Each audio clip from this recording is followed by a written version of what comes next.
But thank you all for coming to our reading.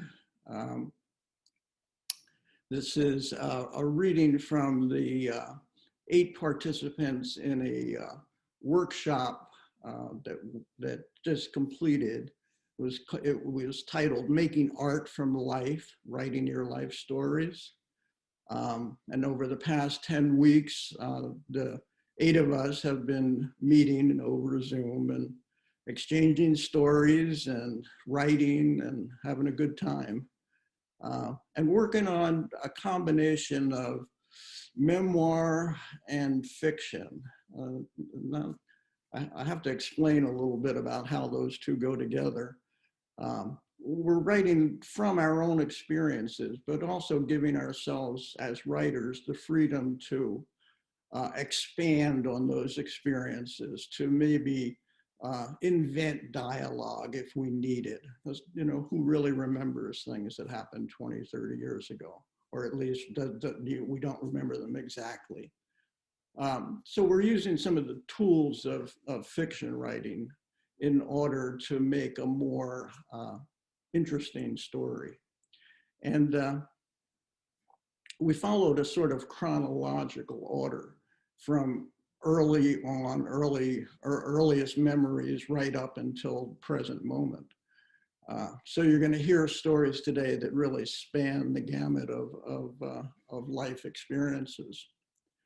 And I want to give a little shout out here to Art Accelerated, which is a nonprofit art supportive group here in Tillamook. And this workshop was sort of under the aegis of Art Accelerated, and they do a lot of good things here in Tillamook County, supporting the arts, writing classes like this one, art classes, writers meetups, all sorts of good things. And they've managed to hang on right through the pandemic, even though we lost our physical space. We continued to have a presence and a supportive environment for artists. So I guess that's about it. We're going to get going and listen to some wonderful stories from some brilliant writers today. And I always begin our workshops with a quote about writing. And I thought I'd share a quote before we start in here. And that is from Maya Angelou. And it's, "There is no greater agony than bearing an untold story inside you." And I think that's a good lead in to a lot of stories that have just been waiting to be told. It probably would be useful to put on speaker view, then which you find up in the top right-hand corner, and then you will be able to zero in on our first speaker, Ciel Downing.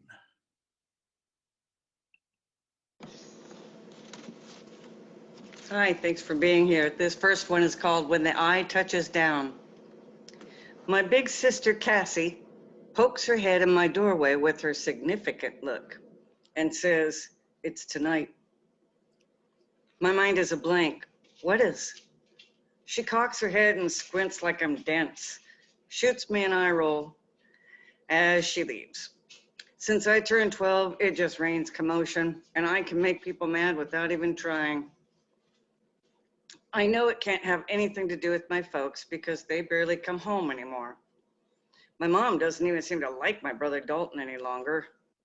Our house has no slack left. It's all pulled tight like a wire that could snap at any time. After a while, the smell of popcorn competes with burning patchouli. Dalton and Cass are in the living room. They're both high schoolers, and I'm only in junior high. Dark has settled outside, and Cass didn't make dinner. I think because of the big thing. I'm hungry, and I want some popcorn. But doing things wrong these days is like grabbing an electric fence. I walk into the living room, and I pause. It feels all amiss. The TV is on, but the lights are out. It isn't a regular show either. It's a man reaching into a cylinder and pulling out blue ping pong balls one at a time, reading the number on each one. Dalton and Cass are on the floor watching intently. They don't even notice me. Pins and needles crawl over my skin, and I remember what tonight is. It has to do with Vietnam, and that guy on TV is telling your family who has to go based on their birthday. Out of 365 days, a low number means you get called first. It must be a bad place. My dad and Dalton scream at each other about it. Pictures in Life magazine showed a girl my age getting hurt. My dad says Dalton should go because we're American. And Dalton says that it's wrong and immoral and that Dick Nixon is a crook. Then they just get louder and angrier while I try to blend in with the wallpaper. They both become cannon fuses waiting for a match, so I keep my distance. Right now, I tiptoe over the gold carpet the rest of the way into the room, and I sit behind them near the popcorn bowl. They're up to today's date on that show, December 1st. Dalton's birthday is the 7th. Cassie and Dalton both stare at the TV. She's tapping a pen on a pad with numbers on it really fast. I can see the shadows on Dalton's cheek, showing him working his jaw. I get some popcorn quietly and back away slowly. Cass studies her notebook and says to the air convincingly, "There's still some high numbers left." The TV man utters December 7th and reaches into the cylinder. Cass reaches over and grabs Dalton's arm. I've never seen them touch before. It gives me goosebumps and I stop chewing, straightening my body upright. Neither of them blink or move. The man reads the ball number, 012, 012. December 7th, your number is 12. The man on TV moves on, but Dalton's mouth falls slack and he unconsciously tilts back and forth. Cass covers her mouth with a sharp, almost inaudible squeal. He gets up silently and walks away. Cass runs to the bedroom and shuts her door hard. I sit in the blue TV screen light watching that man carry on like a well-mannered tornado, just dropping down at random, choosing which houses to rip up from the ground. And the second piece, thank you, is called High Stakes. My daddy said there wasn't no such thing as a sure thing, and that all of life is a gamble. So you better bet big. He didn't have much use for anything with limits, like car speeds or liquor amounts. What some folks call lying and stealing, he called embellishments and liberating. He blew off cautions like they were birthday candles and believed in celebrating pretty much anything. Daddy wasn't big on making plans. He liked to do things off the cuff, he'd say. It's the only way to live, Boo. He liked to call me Boo. He forgot our names sometimes. That way, somewhere down the road, they can't start throwing the word premeditated around. He'd finish with a big flash of that smile accented by a hearty laugh and return the cigar to his mouth. Pearls, kid. That's what I'm dropping here. Pearls of wisdom. So it didn't surprise me that one night he and I drove to a huge parking lot off the cuff. And he got out and he took off his big overcoat, kneeling down to meet me at eye level. You hang from my shoulders with your hands and you lay flat against my back, darling. You're gonna be secret agent and we're gonna go case a gambling ring. You keep hush quiet now. Then he put the overcoat on right over the top of both of us. We walked into tons of loud noise and the smell of sawdust. He bent down to let me slide out from under, and sure enough, we were at the dog races in the beer garden. Part of my job was to be on the lookout for the man with the security patches on his arm and make myself scarce if I saw him. Daddy said they would blow our cover. We got to do lots of fun things like that. When we went in the red truck, though, we had to be extra careful so as not to repeat the ill-fated previous incident. That was because the latch on the passenger door doesn't click all the way on the red truck. So on hard left turns, sometimes the door falls open. I was 4 when I flew out the door, but my brother Dalton grabbed me by the sleeper foot and hung on until we could stop. Daddy once invited the whole neighborhood over for 4th of July. He and Ike Vanderzand had made homemade dynamite to shoot rockets off the end of our dock. After dark, they'd shot off most of them, and they geared up for the big finale. But something went wrong. The end of the dock exploded in flames, impaling lawn furniture into the neighbor's boathouse and causing the guests to race for shelter from the falling debris. But Daddy said it really wasn't a party unless there were fire trucks came or somebody had to post bail. But when the TV screen goes off the air at night and the national anthem plays, I'd see him standing up in the blue TV screen light with his hand over his heart. When he made supervisor, he didn't tell us for 3 days because Dalton made honor roll and he didn't want to steal his thunder. 1964 had all of Interlochen Lane frozen in for the week prior to Christmas. Daddy had his Air Force buddy land a helicopter in the field at the end of our road dressed as Santa to bring gifts for the kids and, of course, liquor for the grown-ups. Everyone was squealing with delight around the helicopter, and we all got to have Christmas. He bet big, all right. And though his love could seem sometimes reckless, no one questioned its depth or its genuineness. He was a sure thing.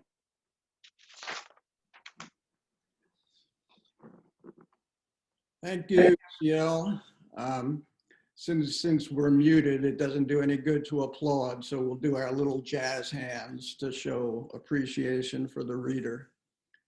And for those of you who have shown up a little bit late before my opening remarks, you're in the right place. You're listening to a group reading from the workshop, Making Art from Life. Our first reader was Ciel, and our second reader tonight is Julianne Johnson. Thank you, Butch, and thank you all for being here. To be or not to be, an academic or an adventurer. Jim Davies, slight of build, sharp intellect, always encouraging to his political science students at the University of Oregon. It was ironic, given the times of great unrest, civil rights marches, and escalating protests against the Vietnam conflict, that his field of study was political revolution. She was the only or one of the few women TAs, teaching assistants, who worked with him. He was after her in an academic sense, chasing her down to go for a PhD. She protested. I'm not that disciplined. I could not possibly sit in a library year after year researching and writing a dissertation. He pitched, look, let's find a country where there will be a bloodless coup in the next couple of years. You could live there, teaching English, and absorb enough to sustain you through the necessary research when you come back. She was a wanderer, a seeker of adventure, but her boyfriend kept her tied to Eugene. Professor Davies was one of few men in those days who encouraged women students to climb academic ladders. He upped the ante. Come to dinner at my house. My wife is a great cook. We can talk about it some more. He lived on the hill overlooking Eugene near Hendricks Park. It was definitely a professor's home, with books filling wall-sized, floor-to-ceiling bookcases. The comfortable, overstuffed chairs cried out silently, come, sit here, me, me, me. Bring your book and curl up right here. After dinner, Professor Davies would drag out maps of the world. How about this country in West Africa? In East Africa? In Southeast Asia? He was always enthusiastic. She knew which country would most appeal to her. There was one with a right-wing dictatorship shared by 3 colonels who had overthrown the lefty government in a putsch designed by the CIA. But she kept her mouth shut. Her boyfriend had another year or so in law school. Still, she was tempted. It was her special challenge. Excuse me. It was her special challenge to tie herself to academia. She'd had a hard time staying at university, dropping out to work for a couple of years in the US Senate, and leaving the senator's office, dropping out again to travel in Europe. So instead of running off for another international adventure, she created adventure, joined adventure sort of, on her campus. She joined CORE, the Congress of Racial Equality, and poked at the systemic racism in Eugene. She organized meetings about student strife at Berkeley. She spoke out against the Vietnam conflict because it violated the Geneva agreements that the US had signed. She organized rallies and lectures. Let's be real, she liked excitement, adventure, and purpose. She kept her grades up, but she was certainly more of an activist than an academic. When her boyfriend came home one night with one more law school assignment he wanted help with, just who was getting that law degree anyway? The ground underneath her shifted. She broke up with him. Of course, the next time she saw Jim Davies, he had another new suggestion. How about Greece? There's a right-wing dictatorship there with 3 colonels. She already had her bags packed.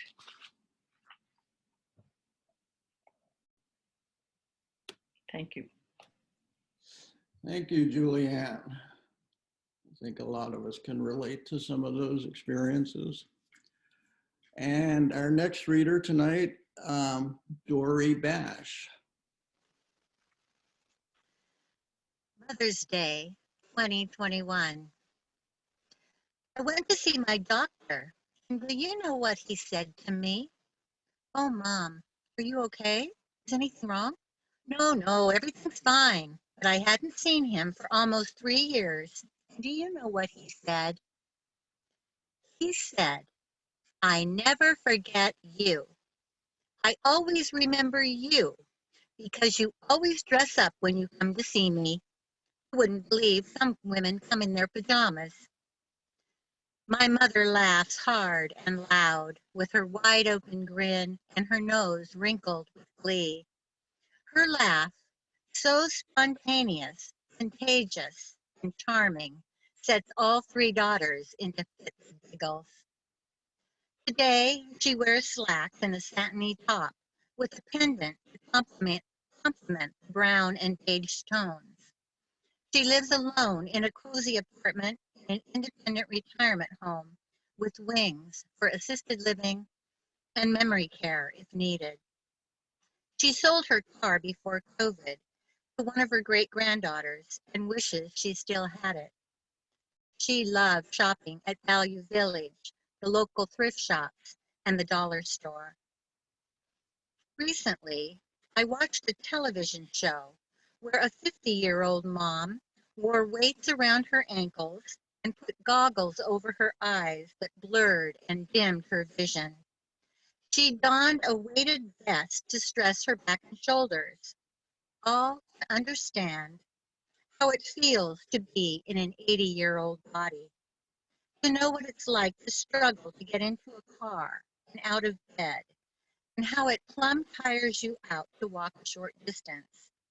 Stairs are a challenge with your body off balance and the heaviness of gravity and withering stamina. It made me remember the time we insisted we celebrate Mother's 80th birthday in Las Vegas. She resisted the idea, but we didn't listen, and she finally agreed to go. We walked the long blocks on the strip for 4 days. She complained of a sore foot, but it fell on deaf ears. And one night after the Roseanne Barr comedy show at the Tropicana, she pleaded to call it a night and take the monorail back to our hotel at the Flamingo. catch the tram, it was another long walk to the rear of the MGM. Once we were seated off our feet, she thanked me profusely. You probably would have liked to gone on with the others, she said. My mother is 89 and I am 69, only 20 short years between us. In my mind, I feel like I'm 17 and expect she does too. Our spirits are young and vibrant, ageless, but I see her papery, wrinkled skin and age spots, and I know that mine have begun to show too. We didn't visit for almost a year due to the pandemic. I coasted through with friends on Zoom, the companionship of my husband, and I signed up for writing classes, poetry club, and yoga on YouTube. She, however, felt isolated and bored with all her activities shut down. The exercise classes, the pool, the on-site theater, even the dining venues. Residents were restricted to their rooms for months. Fox News became her mainstay. Talking on the phone one afternoon, she complained, "This is ridiculous. The governor needs to open up. It's ruining our country, the economy. People need to get back to work. Kids need to be in school." Mom, the virus is still out there. We need to be careful. If you get it, you're young. You won't get that sick. Mom, I don't want to take that chance. Her voice was shaky and raw with emotion. Nobody in our place has gotten sick. It isn't as bad as you claim it to be. President Trump is the best president we've ever had. Biden will ruin our country with socialism. You just wait and see. I wish I could move to Florida. They know how to do things right in Florida. The phone went dead. She hung up on me. It stung. I felt the crush of abandonment and the old memories of my childhood surfaced. I didn't call her back for a week, but I mailed her a letter, avoiding all things political. We visited on Zoom, and I worried about her state of mind. Yesterday was Mother's Day, and all four of us were fully vaccinated, so we laughed and hugged and went out to lunch and took her to Joann's and the dollar store. She lost 16 months of the precious time she has left on this earth, so we shower her with love and forgiveness and celebrate the good times. In our hearts, we all felt 17.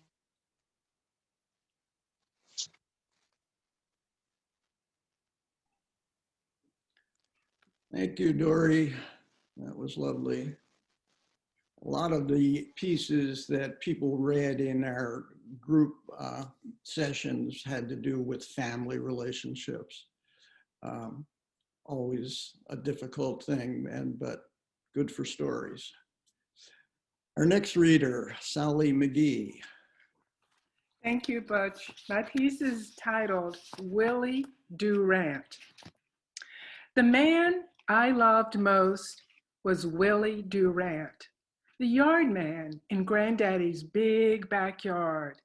At night, he was the preacher man who saved souls at the Save Me Jesus African Methodist Episcopal Church. There was so much pain and suffering in our small tobacco town, but not at night or on Sunday. You could hear the shouting a block away, and close up, I could see the building sway with the foot stomping and the old-timey music. The sounds of Negro spirituals. Keep your hand on the plow, don't let go. Fill the air. I, a white child, stood out like a sore thumb, but no one seemed to mind. I knew I was loved, invisible no more. The big mamas would reach out and touch me as Twigger and I passed by. Willie Durant was preaching. He had a lot to say, all about love and open your heart. Don't allow it to be filled with hate. No matter what happens, Jesus is everywhere and he sees your suffering. As Willie spoke, his voice rose. "Save me, Jesus!" rang out. Walls shook, windows too. Willie Durant was a magical man. I knew that firsthand. He saved me from John Henry the Bull, who lived in Granddaddy's big backyard when I was only 3. It was a hot day. My cousin, Lydia, and I longed for something to do. It was so boring beneath the chinaberry tree, the very tree that told us stories of aunts and uncles who spent their long ago childhood days doing the same nothing, poking holes in the sand, calling the ladybug, "Come out, your house is on fire." This day, the ladybug had nothing to say. The tree had nothing to say. We were so disappointed. I was sinking into despondency when it happened. Lydia spied a hole in the fence. Was it big enough for me? Lydia was skinny. I was pleasantly plump. We rushed over, and Lydia quickly wiggled through, pushing, pulling, tugging. Finally, I too was inside the fence. Standing up, I was busy brushing sand and dirt from my pinafore when I was startled to hear the sound of loud breathing uncomfortably near. I was reluctant to look up, but when I finally did, what met my eyes was beyond belief. There stood John Henry, Granddaddy's massive bull. Angrily, he pawed the ground, sending dirt and dust flying everywhere. Shaking his big head back and forth, he was getting ready to charge. We had invaded his territory. Paralyzed, Lydia and I stared. It was impossible for our childhood brains to take in so much bad information. A loud shout pierced the air. With the yelling came the sound of running feet. It was Willie Durant. He was coming on fast, waving a broom and a hoe in the air. His powerful voice rang out loud and clear. It was his voice that saved the day. The bull paused, and in that moment, Willie snatched me from the jaws of certain death. Years later, I was driving down Meeting Street in Charleston when a summer storm struck and rain poured down. I pulled over and watched an elderly Black man struggle to stay upright as the storm raged. He was riding a bicycle, one with a basket on the back. He was the delivery boy for the local pharmacy. Watching him fight the wind and the rain, I wondered, could he be Willie Durant? I was not sure, but of one thing I was certain. The elderly Black man could live to be 100, but in our Southern society, he would be a boy forevermore. The end. Thank you.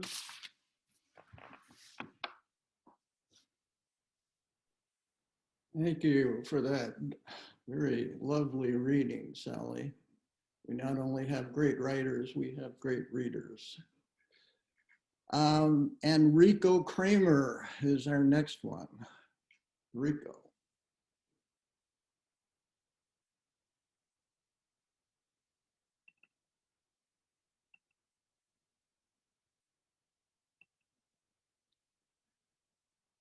You need to unmute yourself, Rico, and start over. Usually people don't have to ask Rico to unmute himself. You've heard the story of Pancho and Lefty. This is about Rico and Willie, W-I-L-L-I, and it's called The Blessings of Age. COVID had meant some bouts of cabin fever for Rico, now 81. So he would go sit quietly under the 80-foot deodar cedar out back and count his blessings. This day, his heart-mind became suffused with an acute awareness of feelings of deep friendship he'd shared for 45 years with Willie. Through his 70s, Rico had driven 800 miles round trip to visit him every couple months. But now it had been 15 months, and Rico felt himself missing Willie. So many times they'd sat at that little kitchen table in his shack after wrestling up a meal. Willie might have boiled some potatoes and made a salad of tomato and onion and lettuce and spinach and croutons and balsamic vinegar and, of course, some cheese. Rico might have fried some steaks and maybe gotten a pie in the oven. Dude, our steaks are looking about perfect. Dude, your pie smells near done. Dude, you want to put some olive oil in with that vinegar? Good call, dude. And pass them taters. Sure. You know, we got a fine spread here, Rico. We are truly blessed. Rico's upbringing generated a consciousness of being a Jew. His buddy Willie had no interest in religion. As far as Rico could perceive, Willie just naturally thought there was a God at work somewhere, and if he got lucky and did it right, and the door swung correctly and nestled into the frame, and the latch clicked shut, one had been blessed. But when he said it at dinner, it was a deeper reflection of what it was for the two of them to work so well together through the years. Whether it was in the kitchen or under the house, on their backs, stapling insulation up to the bottom of the floor, or on their bellies, trying to dig a trench to lay a water pipeline for the new shower or for propane for the furnace and the stove. So Rico phoned him. Hey man, how was your trip to Bend? It went real well. I had a good time, and Paige, Willie's ex, actually treated me well, and we had some good conversation. Cool, dude. So she didn't want you to like install a toilet or move a wall? Nope, I didn't even have to get into that with her. That's good to hear, Willie. She has some real good side, doesn't she? Especially when it comes to your boy. How's Cord doing? Oh, he's doing great, man. We had fun hanging out, and of course went shopping, you know, window shopping. Mostly he played his guitar for me. He's getting better and better. What are you up to? Well, I got to write a story about you. What? Yeah. About the time you thanked me for saving your life. I don't remember ever saying that. Oh, you did. I was putting you to bed after we got home from your surgery, and you wanted to keep that catheter bag by your side in the bed. And I told you that when you were in the hospital and that was in bed, you were sitting up in bed and that bag was well below your bladder. But you argued with me. No, man, it was next to me. This is going to work fine. Now let me get some sleep. And then about midnight, you were standing there barefoot in the kitchen, clutching that damn bag. Your face was racked with fear and pain, and you're yelling at me that I had to take you to the hospital. I just said, Willie, I need that bag. And I took it out of your hands and I set it on the floor. And you know that gravity is one of heaven's blessings. All that piss swept down like a torrent into the empty bag. Your eyes went huge with happy surprise, and you said, dude, you saved my life. Right, Now I remember. Clearly, both Rico and Willie, each cusping old age, are truly blessed.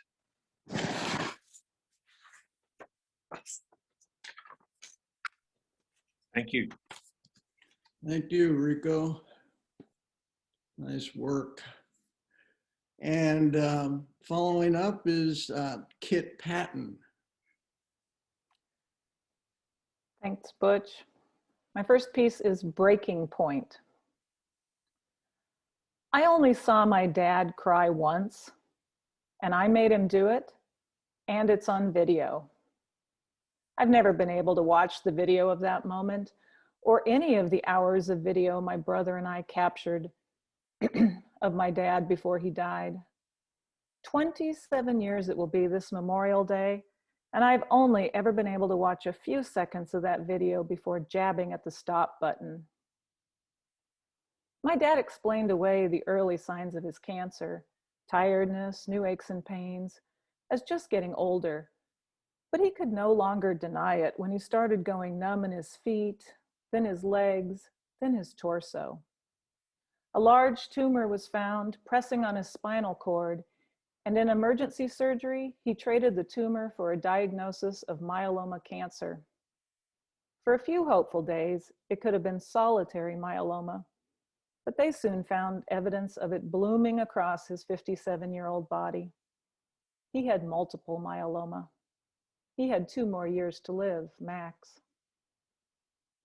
A diesel mechanic at a log mill, he was nearly as strong as the hulking caterpillar machinery he worked on. He'd already fought Hodgkin's disease when I was a little kid and won. I think he thought he could best this cancer too, but his first cancer had been found early. This cancer had not. In the few moments of video I have watched, his clothes hang off his wasted body. He never built back his muscle after having an experimental bone marrow transplant. His voice is reedy, and he talks through tight lips. It's clear to me now he was fighting to maintain his composure, but he was my rock, always stoic, always strong. I thought he was okay with it. I thought he'd accepted his oncoming death with aplomb. I don't have to watch the video to see the scene clearly. This is how it plays in my mind. The large camcorder is trained on us, me, my brother, and my dad. In my lap is a small drawer from the old Patten family desk filled with mementos. I can't believe we didn't use this e-ticket, I say in a bright, fake voice. I could have gone on Space Mountain again. No, I could have, my older brother says as he grabs the 70s Disneyland ticket book from my hand. And here's the rattlesnake rattles, I say, shaking them in the orange plastic pill bottle. Over the years, 5 rattlesnakes foolishly coiled in our yard, losing their lives to the point of my dad's shovel. We kept the rattles as trophies. My dad is quiet. We are filming to capture him talking, but he listens mostly. I look over and he's holding his father's pocket watch. Let me see it, I say, reaching my hand out. When he doesn't hand it over, I say those 6 words with the awful magic. The words so easy to say because I am sure of his strength. Words that are like kryptonite to Superman. I joke, "You can't take it with you." My dad's face crumples and he emits a sob. He jumps up and lurches out of the room, but in painful slow motion because of his weakness. We hear a door slam at the end of the hallway. I sit stunned. My brother stands up and turns off the camcorder. We didn't do any more filming after that. My dad died of a heart attack 3 days later. At least he was spared from the cancer taking its awful toll. I'm a lot like my dad. I mostly keep my emotions in check. When I do cry, I always think of him and that awful moment when those easy words pushed him past his breaking point.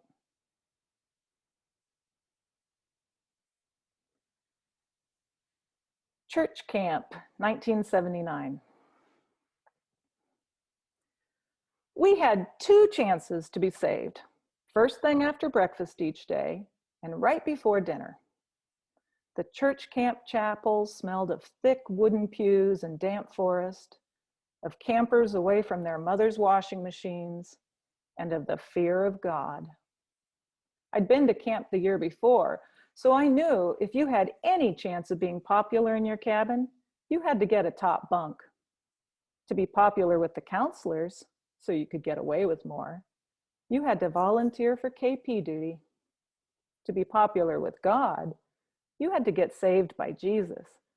But not the first few days of camp, because then you'd have to be a good little camper for the whole rest of the week. I was beginning to play with that delicate balance. Good girls got the attention I craved. Bad girls had the fun. I knew I would walk down and kneel in front of everyone in the chapel to take Jesus into my heart. It was expected. I found the anticipation of having all my sins forgiven again very exciting. I also found the boys on the other side of camp very exciting. I knew I wasn't supposed to think of them at all in that way. I felt kind of bad getting saved by Jesus while I still had every intention to sin. I got my top bunk. I befriended the red-haired girl who could play Billy Joel songs by ear on the chapel piano. She had the other top bunk at the end of my cabin. We slept with our heads together. From the cuss words she let slip, I thought she might need Jesus more than me. But she didn't seem interested in him or the boys, as I was. The boys, however, were interested in her. Her new breasts were bigger than mine, and that hair and that mouth, both the words she used and those pretty lips. With her bunking in our cabin, the boys were surely going to sneak in and steal our bras and hang them from the tree limbs all around. It was what the bad boys did at our church camp. I left my extra, slightly bigger bra at the top of my duffel bag. If I was going to be embarrassed, I wanted it to be over something worthwhile. I talk big, but I was still a kid. I planned to spend my $2 deposited at the camp store on candy. Anything but the peach Jolly Ranchers that I'd puked up last year after eating too many. And I wanted a cute boy to choose to sit next to me on the rough-cut log benches that encircled the evening campfire.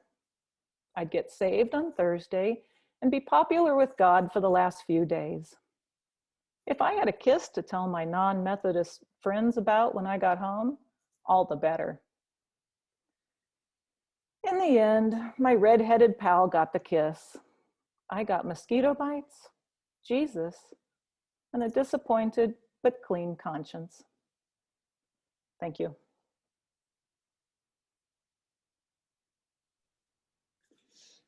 That was both touching and humorous and lovely. Thank you, Kitt. Stevie Burden will read next. Thank you so much. And I'm sorry my video has been off, but apparently my battery is trying to die. So I'm going to try to get through this. But if I disappear, you'll know what happens. I also want to thank the other readers tonight. I'm blown away by all of you. Okay. Under the protection of the totems, safety is something that has played on my mind a lot for the last year. Well, the lack of safety, actually, with the prevalence of COVID, the invisible enemy that strikes friend and foe, stranger and relative alike. It has been hard to find a sense of security in today's world. Still, I seek it. I long for it. I remember it well. We've sat at home for the last year, checking online, waiting for something to change. And all the while we have known that it has not been safe to go out into the world in the ways that we have in our past. Safety has fled our country. Not only have we had a deadly and contagious virus, We're a country that is also teetered on the brink of civil war. We are still recovering from the insurrection that happened a few months ago, although it feels like it's been forever. We wait with bated breath for our world to right itself and once again be a safe haven. We wait for the return of that which we have lost. And even though it's not true for some, for me, I clearly remember being safe and protected in my life. I lived in Alaska as a child growing up on an island, surrounded by other islands, surrounded by an ocean of water. And while it was still isolated and wildly untamed, I still felt safe. I grew up hearing stories from the native elders. They told of times long past when the greatest threat to the people was the weather and other tribes. Those dangers, though, were well known, and protection against them was built into every facet of how the tribe lived. They built communal houses so that no one would be left outside and unprotected. The clan houses, as they were called, were beautiful and ingenious.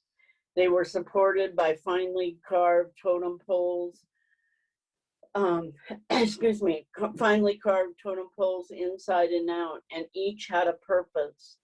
The central pole held the front door and sometimes was 40 feet tall and completely covered and carved in figures that told stories. The entrance itself was an oblong hole carved into the thickest part of the base. The doorway was about 3 or 4 feet tall, and it was the only way in or out. To enter, everyone but a small child would have to take,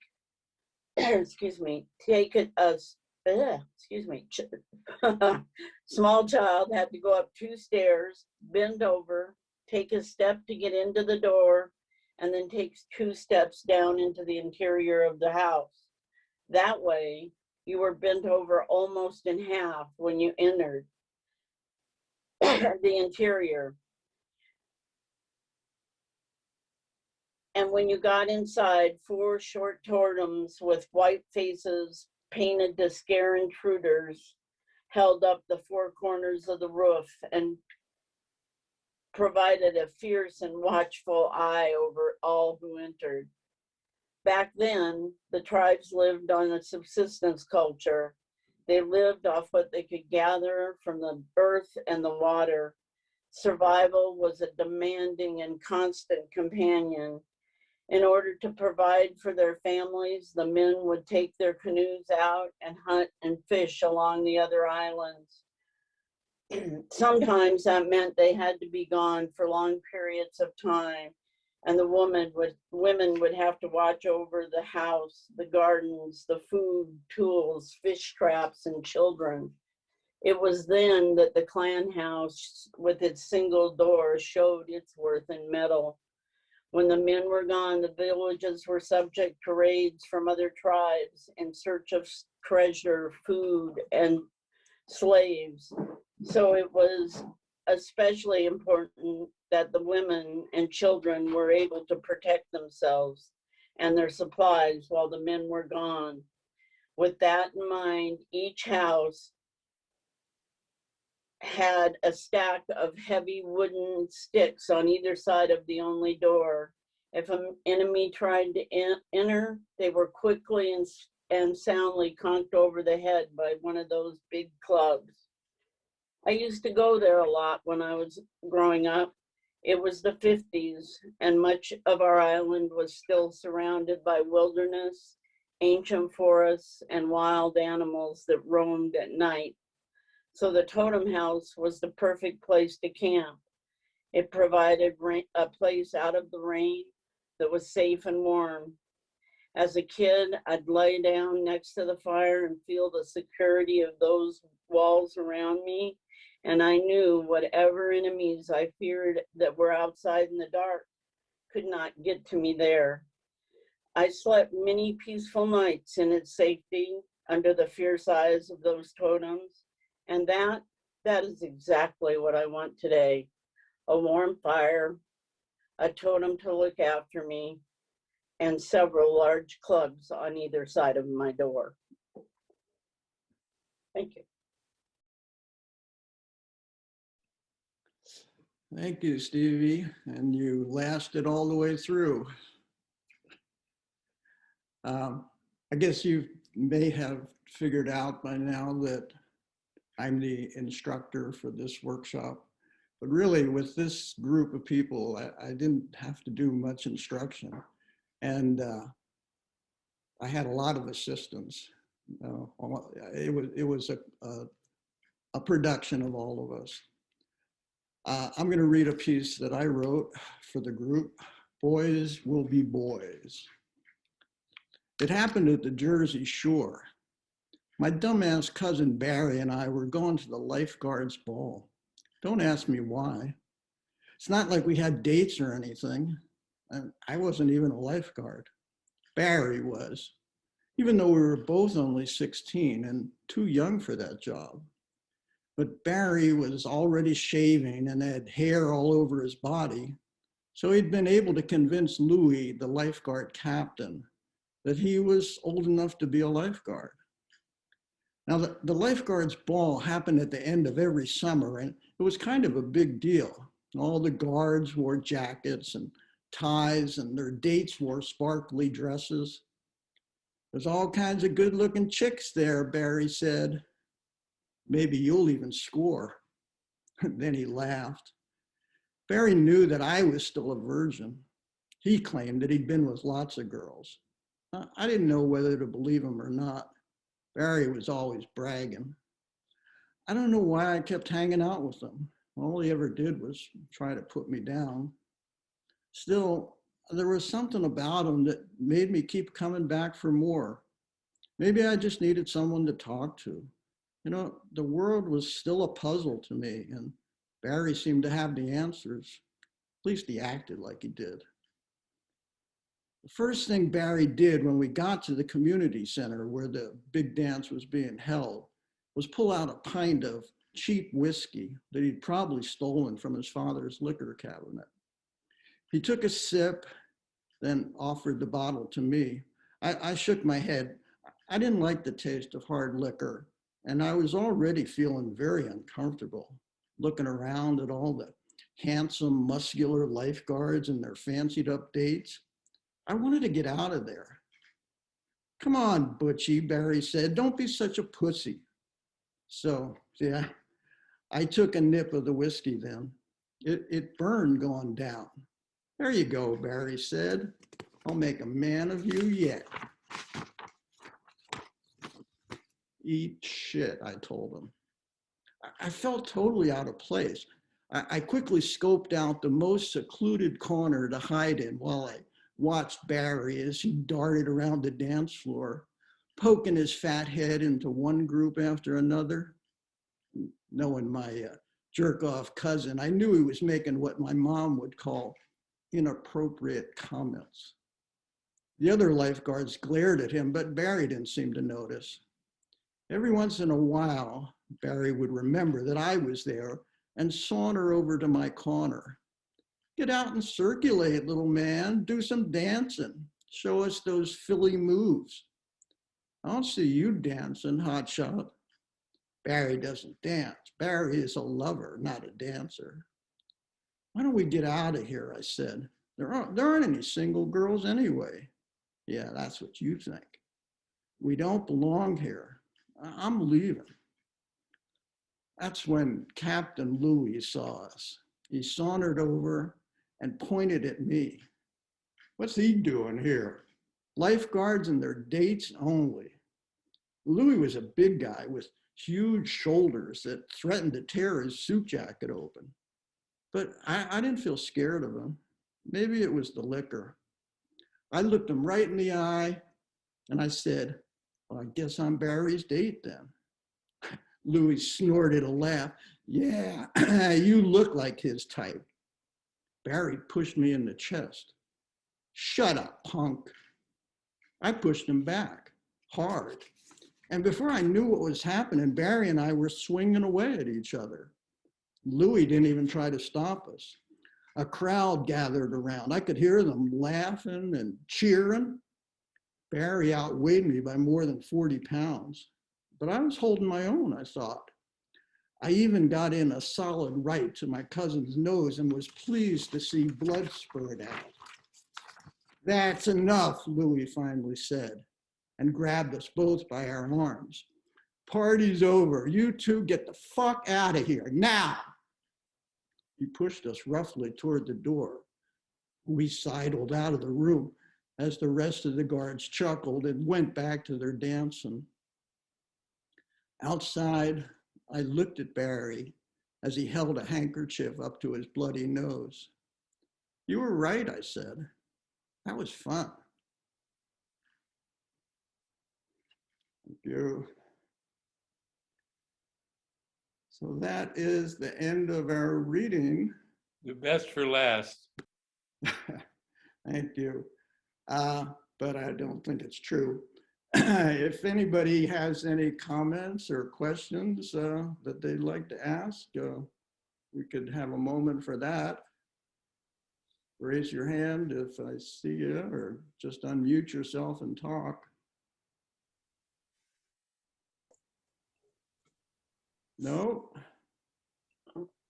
Hi, this is Constance. I would just like to acknowledge and thank everybody for the courage it took for you to share your stories with us. It was very enjoyable. Thank you. Appreciate that. All right.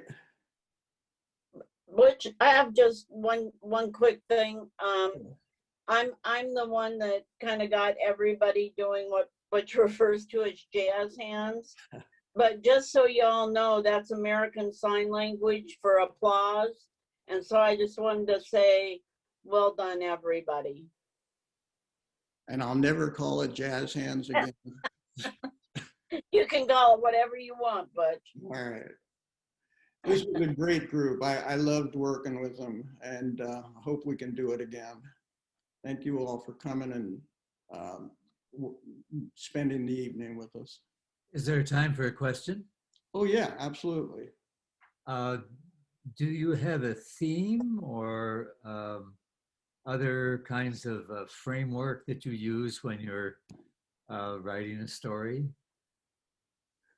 Well, the theme or the framework that we used in it was a sort of a chronological progression, beginning with early childhood and then adolescence and young adulthood and middle age and right on through up until the present time. And for some of us, that was quite elderly.